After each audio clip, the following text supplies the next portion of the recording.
tranquille, chic et élégant, une seule référence à lui, c'est Katimini Kids. Katimini Kids est une boutique de prêt-à-porter pour des nouveau-nés et enfants. Vous y trouverez des chemises, des robes, des pantalons, des shirts, des t-shirts, des chaussures, des chouchous, des jouets et bien d'autres encore.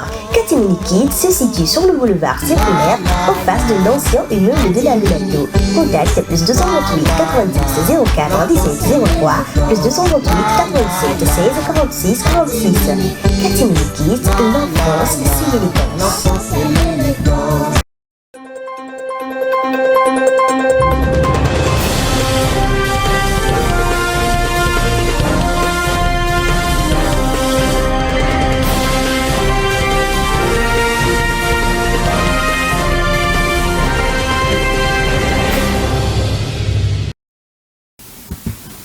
Nouvelle semaine, mesdames, messieurs, bonsoir. Ravi de vous retrouver dans cette nouvelle actualité environnementale. Voici le sommaire. L'Union européenne a mis en place une nouvelle réglementation qui porte sur l'interdiction de l'importation des produits issus de la déforestation dès le 31 janvier 2026. Une mesure qui inquiète les membres de l'Association des exportateurs de soja du Togo. Le paysage forestier de la préfecture de la Kosa, situé dans la région de la Kara, se dégrade progressivement à cause des activités humaines et des conditions climatiques. Fort de ce constat, les autorités mettent en place des initiatives destinées à promouvoir une gestion durable des ressources naturelles. Et puis la Banque ouest-africaine de développement a octroyé un financement de 30 milliards de francs CFA au Bénin pour moderniser la route Ouida-Ilakondi. Vous en saurez plus sur ce financement dans un instant. C'est tout pour le sommaire, place au développement.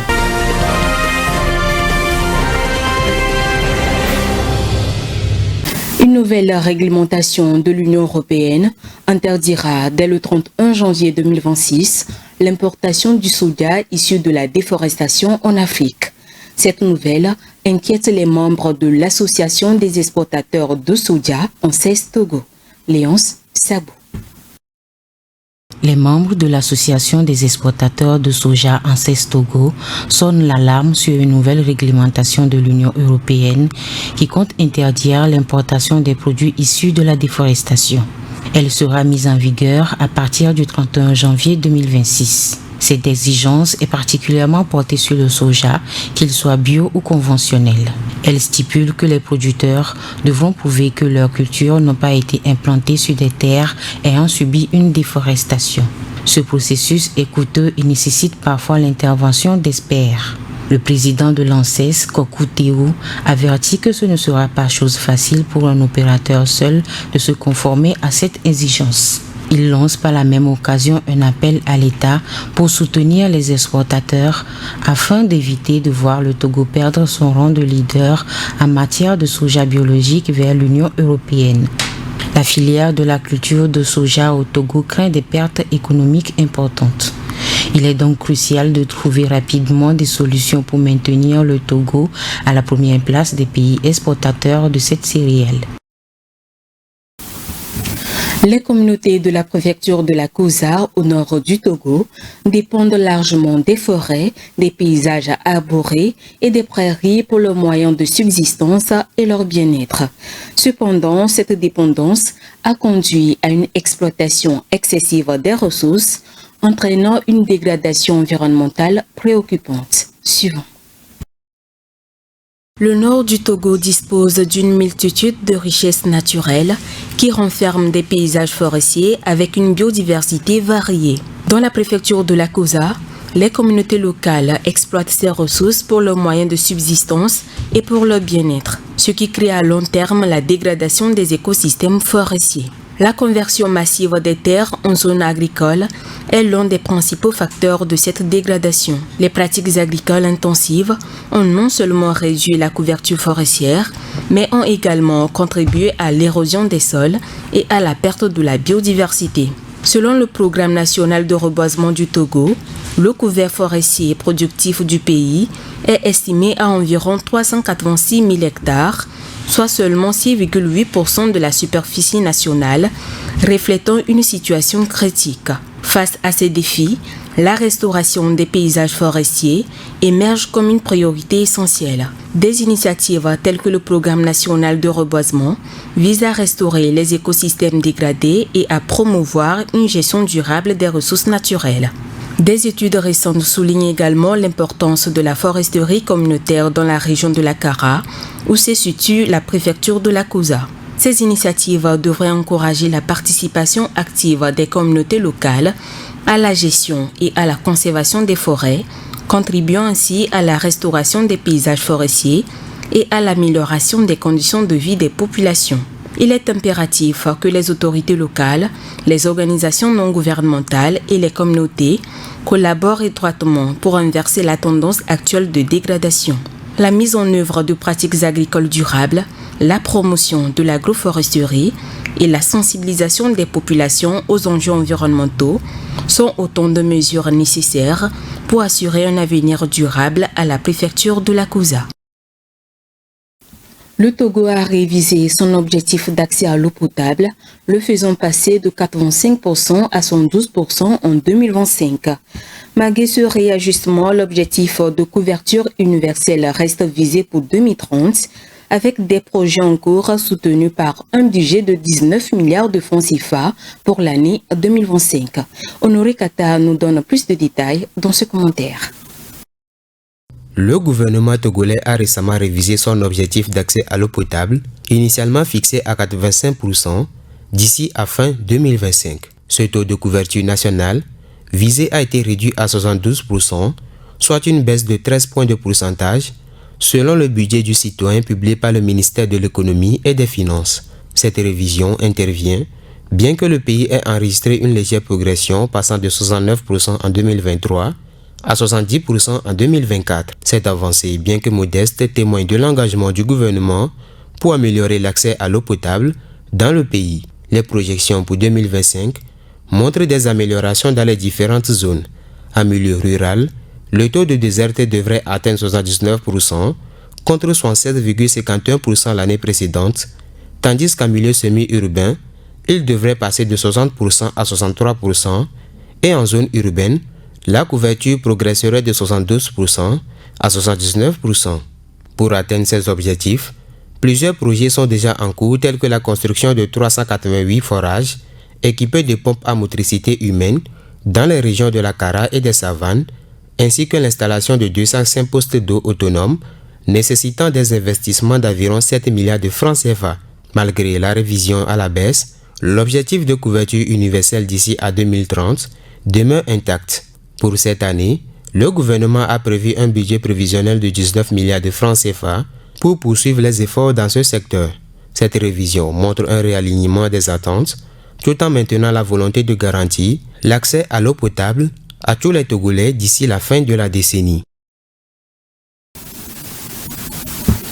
L'opération civique et citoyenne Togo Propre a repris de la meilleure des manières dans notre pays, le Togo. Portée par les plus hautes autorités du pays, elle a regroupé samedi dernier les différentes couches de la société pour assainir nos milieux de vie.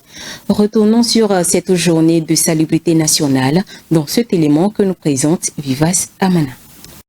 Ils sont nombreux à sortir de leur lieu de résidence pour répondre à l'appel des plus hautes autorités du pays pour la reprise de l'opération Togo Propre. Équipés des outils d'assainissement, les Togolais de différents horizons ont mis au propre plusieurs lieux et sites du pays. La mobilisation est saluée par certains membres du gouvernement qui ont participé à cette opération, dont ils sont les principaux initiateurs. Les Togolais veulent s'approprier leur cadre de vie. Et c'est pour cela que nous avons pensé que reprendre l'opération Togo Propre permettra à chaque Togolais de pouvoir participer pleinement à l'éco-développement du système dans lequel nous vivons. Les Togolaises et les Togolais sont sortis massivement pour participer à cette opération dont le seul objectif est de faire en sorte que là où nous vivons soit préservé des maladies, préservé des infections, du désordre, de l'incivisme. Dans les communes également, la mobilisation était au rendez-vous. Au niveau de la commune de Golfe 1, nous aussi nous sommes appropriés cet appel en mobilisant à la fois les 36 quartiers que compose la commune Golfe 1 ainsi que tout le personnel. Et je crois que ça va devenir une habitude pour la population de la commune Golfe 1. La question de propreté, c'est une obligation citoyenne. C'est pour cela que nous lançons un appel à tous nos concitoyens de la commune Golfe 5 de respecter les consignes du gouvernement. Dans presque tous les quartiers, chacun a voulu contribuer à la propreté de la commune. Aussi faire preuve de civisme, que chacun s'implique dans le développement, dans l'assainissement de la commune. Mise en pause lors de la crise sanitaire de la Covid-19, l'opération Togo Propre reprend de plus belle désormais chaque premier samedi du mois. Cette opération de salubrité publique est une action patriotique pour contribuer à un environnement sain et fédérer les Togolais autour du bien commun. Un financement de 30 milliards de francs CFA a été accordé au Bénin par la Banque ouest-africaine de développement pour l'aménagement et le dédoublement de la route inter-État Ouida-Ila-Kondji. La décision a été approuvée par le conseil d'administration de la banque lors de la 14e session ordinaire de la BOAD tenue à Dakar, au Sénégal. Rafizou Bériko. Le projet de remodélage et d'aménagement du réseau routier entre le Bénin et le Togo se concrétise avec un financement de 30 milliards de francs CFA de la Banque ouest-africaine de développement. La déclaration a été faite par l'institution financière lors d'un conseil d'administration qui a lieu le 26 mars 2025 au Sénégal. Les travaux concernent concrètement la construction en 2 voies des routes Ouida-Ila-Kondji, incluant des trottoirs de 3,5 mètres de part et d'autre, et Ouida-Agonkame, un arrondissement de la commune de Bomassé, dans le département de l'Atlantique au Bénin, sur un littéraire de 7 km. Hormis la BOAD, plusieurs autres bailleurs de fonds ont été mis à contribution, notamment la Banque africaine de développement, la Banque islamique de développement, le Fonds pour l'environnement mondial et l'Union économique et monétaire ouest-africaine. Selon la BAD, ces infrastructures contribueront à intensifier les échanges inter-États et à booster l'intégration régionale. Les travaux d'aménagement et de remodélage des routes Ouida-Ila-Kondji s'expliquent par la nécessité d'améliorer la fluidité du trafic et de répondre à la croissance des échanges économiques entre les 2 pays. Afin d'améliorer l'accès à l'électricité pour 6,5 millions de personnes, les autorités camerounaises ont rejoint l'initiative Mission 300 de la Banque africaine de développement. Par cet engagement, le Cameroun veut accélérer le taux d'électrification et fournir un accès universel à l'énergie pour toute la population d'ici 2030. Les précisions dans cet élément. Au Cameroun, l'accès à l'énergie reste un défi majeur pour le développement. Malgré d'importantes subventions gouvernementales et un vaste potentiel hydroélectrique, seulement 71% de la population a accès à l'électricité et le coût est parmi les plus élevés de la région. À travers l'initiative Mission 300, lancée en janvier 2025 par la Banque africaine de développement en partenariat avec la Banque mondiale, 300 millions de personnes en Afrique d'ici 2030 devront être raccordées à l'électricité. Le Cameroun, pour sa part, souhaite connecter 6,5 millions de personnes supplémentaires au réseau électrique via cette initiative, ce qui devrait porter le taux d'accès à l'électricité entre 80 et 85%, contre 73% en 2023 selon les experts. D'après le ministre camerounais de l'eau et de l'énergie, Gaston Elondo Essomba, des actions ont déjà été entreprises dans le cadre de l'initiative Mission 300, avec notamment l'achèvement des travaux de l'aménagement hydroélectrique du barrage de Nachingala d'une capacité de 420 MW. Pour le ministre, cette infrastructure pourrait permettre au pays de réduire sa production d'électricité et de satisfaire la demande actuelle. Pour rappel, la mission 300 vise à accélérer le rythme d'électrification en Afrique subsaharienne, tout en veillant à ce que la transition vers des sources d'énergie diversifiées et plus propres permette de répondre à la demande croissante, de stimuler la croissance économique et de créer des emplois. Ainsi s'achève cette actualité environnementale. Merci de votre aimable attention. Restez avec nous, l'information continue. Passez une agréable semaine.